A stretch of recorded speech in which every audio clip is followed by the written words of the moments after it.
Hey everyone, welcome back to another exciting episode with Tech Productions Tide Banker up to once again by Jake and Chase. What's going on, y'all? What's up? In today's matchup, well, it's Jake versus Chase. Jake has brought us Power Pole, and Chase has brought us Frieza Swap. Like always, just bought stuff. Check them out. Before going any further, this video is like a little bit like dated just because the whole not taking care of videos in time. And since we've recorded this particular match, Chase actually took this deck, I assume with some updates, to the Tennessee Regional, right? Yeah, quite a few updates. I learned a lot from matches exactly like this. So I learned what cards I needed, what cards I didn't have, and what cards I needed to find either replacements for or grab my hands on. So I think the deck I took to Tennessee is way better than this version. Yeah, there was this was the first week that we were able to play these at our shop, and you brought it when you as soon as you were available for it.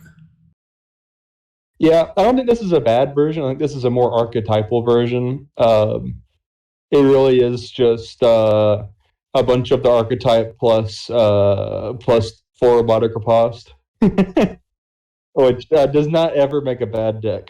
No, and speaking of potentially not bad deck moves, Jake getting Chi-Chi on turn 1 is probably beneficial.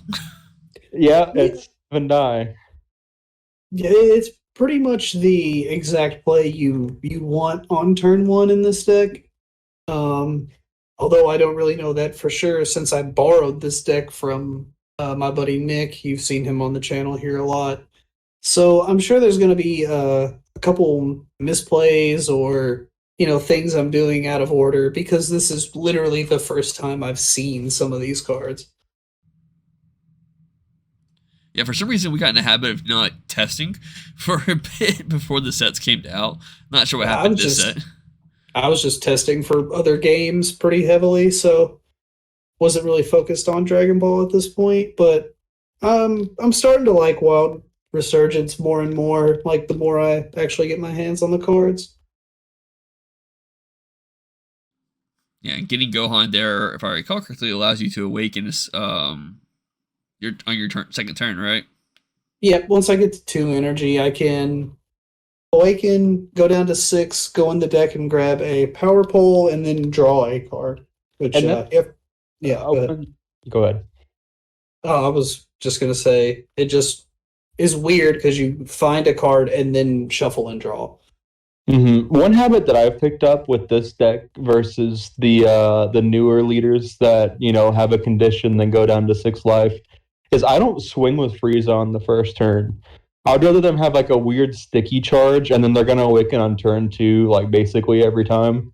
So I'd rather them have to charge then pick up the 2 cards rather than them see an extra card, be able to charge that if they want to keep what they have. Like it's a cool like little micro thing. I've just not been swinging with Frieza. You don't get a draw off of it. I was gonna ask you, does it get a draw? Okay, that answers that question. Yeah. It doesn't get anything. It has a top 5 search activate main, which is really nice. But this deck is uber consistent. I think this is probably one of the most consistent decks in the game right now. Mostly because of the leader and the fact that the leader can search a searcher. And it can search your defense too, because Robotic Riposte, believe it or not, is a Frieza card. Yeah. And it's a yellow Frieza. So if you've got enough, if you've got a whole swap cycle in your hand, you can just say, all right, I guess we'll grab the best floodgate in the color, I guess so. And then, you just go ahead and get to pick away. Oh, this might not be, hold on, I might make a small misplay here. I was just about to say I made a misplay as well, so these will cancel each other out. This leader, when you fake awaken and you fulfill a condition rather than actually awaken, you do not untap the energy. You draw 2.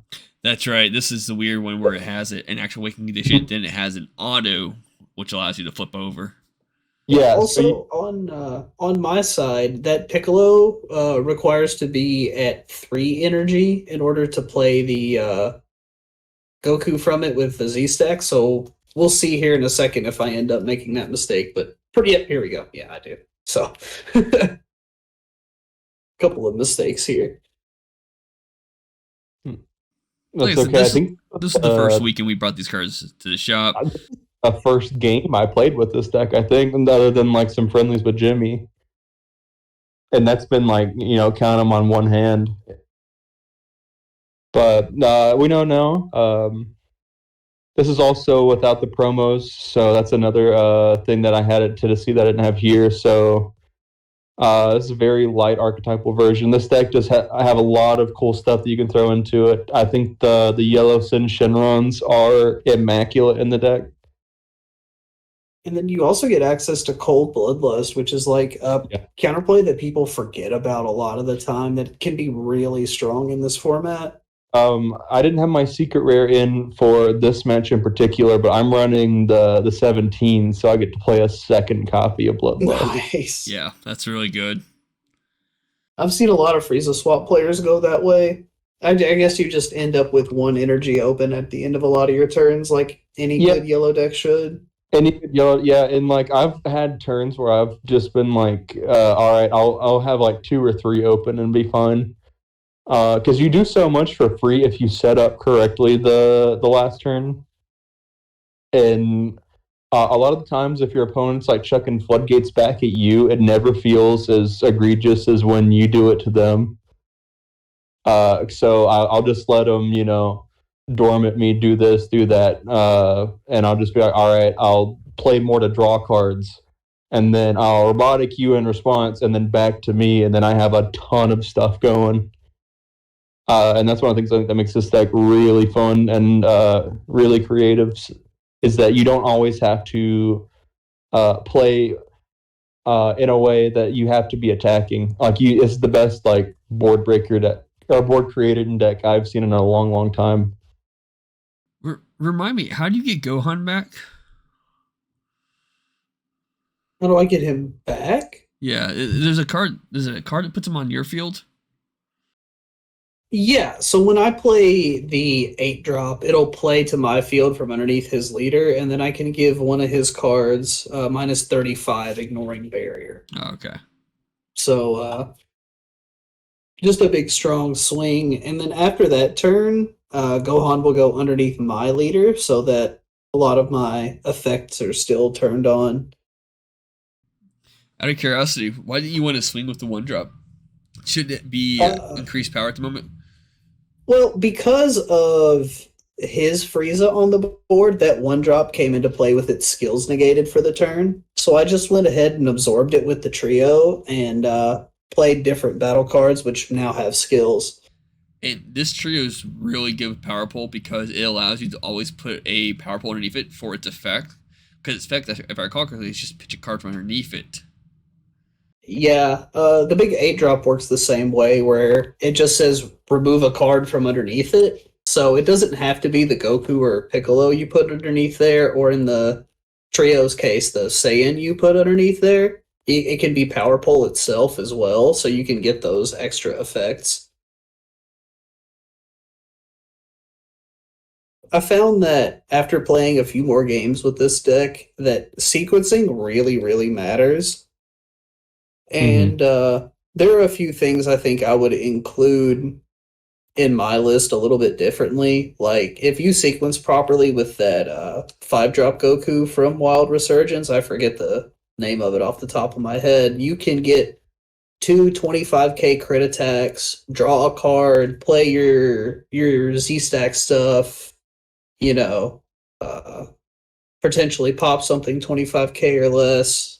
But if you do things out of order, maybe those attacks aren't crit, or, maybe you don't get to pop a battle card. Like, there's just a lot of ways you can make small sequencing mistakes with this deck that really end up punishing you.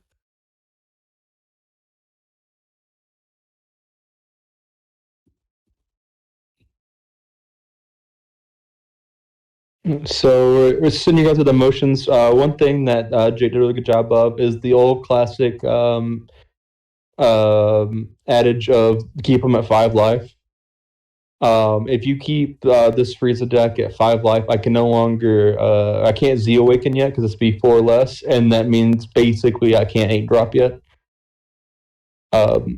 So I'm having to do the old style way of breaking a board rather than just having a free 1 mana board wipe at all times. And that's the power of Frieza, is you just get to choose. You can break the board using these small ones in the Goku Frieza, or you can just play the 8-drop. And you get all these resources at all times. It's an insane deck when it goes off like this. Yeah, it seems like something that the more you play it, like the more lines you can uncover and like little tricks you can do. Yeah, this is a very pivot friendly deck. I don't think there's a specific way you have to play the list.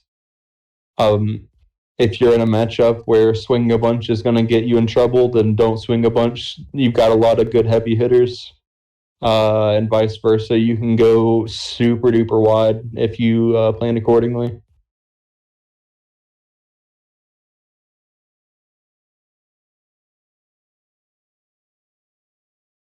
One thing I think.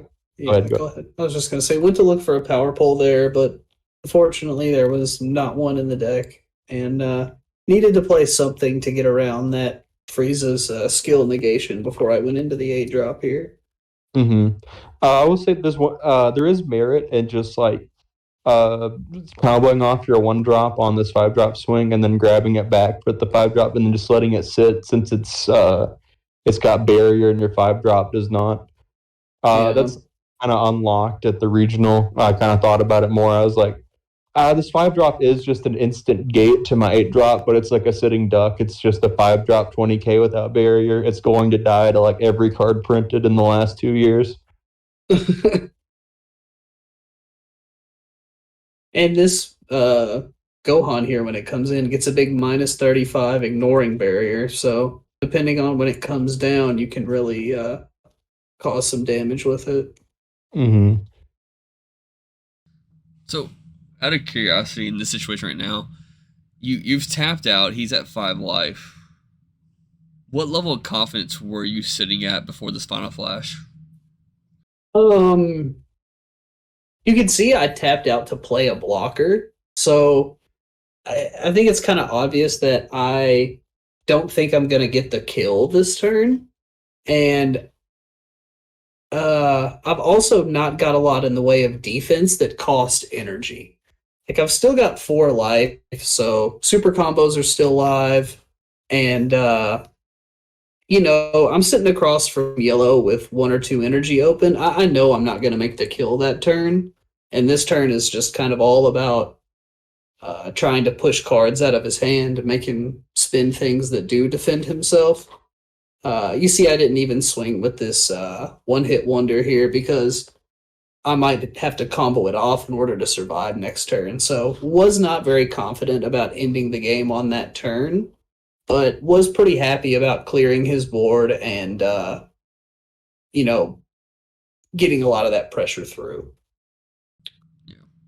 And this is a really crucial turn for Chase. Now, as he mentioned earlier, he had to be a certain life to play the Z leader, which has the effect that reduces the swap cost by 1 yellow and 2 whatever, initially making the chain very easy to kind of, if I correct, the whole chain to just kind of scale through, right? So unfortunately, it doesn't read as good as you think it would be. The 8-drop is actually the only the 5 swap into the 8 drop is the only swap that's actually affected, because the 3 drops into the 5-drop are 2 yellow. Yes. Specifically. Okay. So that still cost 1, which I figured that out relatively before this match, thankfully. But that is a huge bane. This deck would have been like tier 0 if you could just keep swapping from 3 to 5 without paying that extra energy.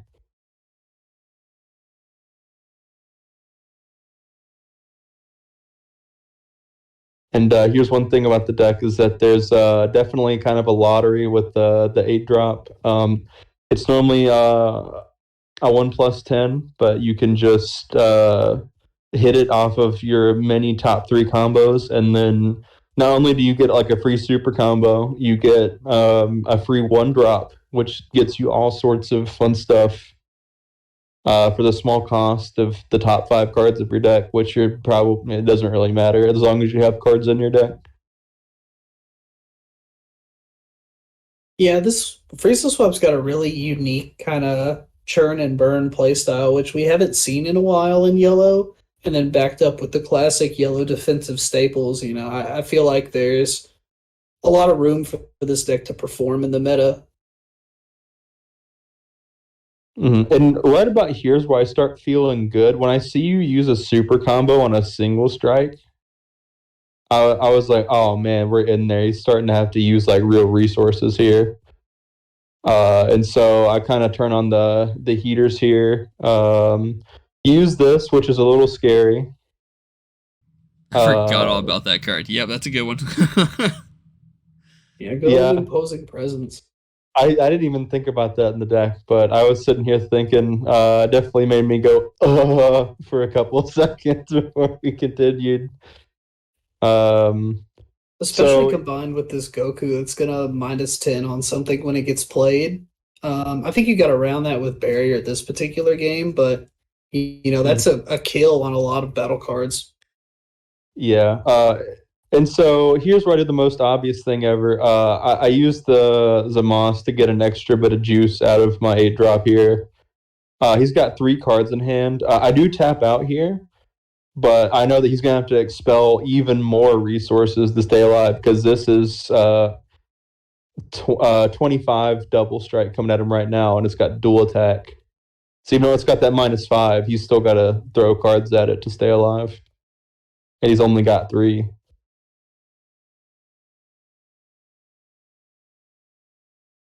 So it does make it out of the first one, miraculously. Yeah, we got there somehow. And that's the only card left. Dang. Yep. But like I said, this was the first weekend. Definitely, you guys both have learned a lot since this matchup about these decks, or at least looking into it. I know, like Jake talked about earlier, he's been kind of practicing other things just because we had other events to do as well. But yeah, look forward for more stuff like earlier, buttons, links, check them out. Thanks for tuning in. Bye.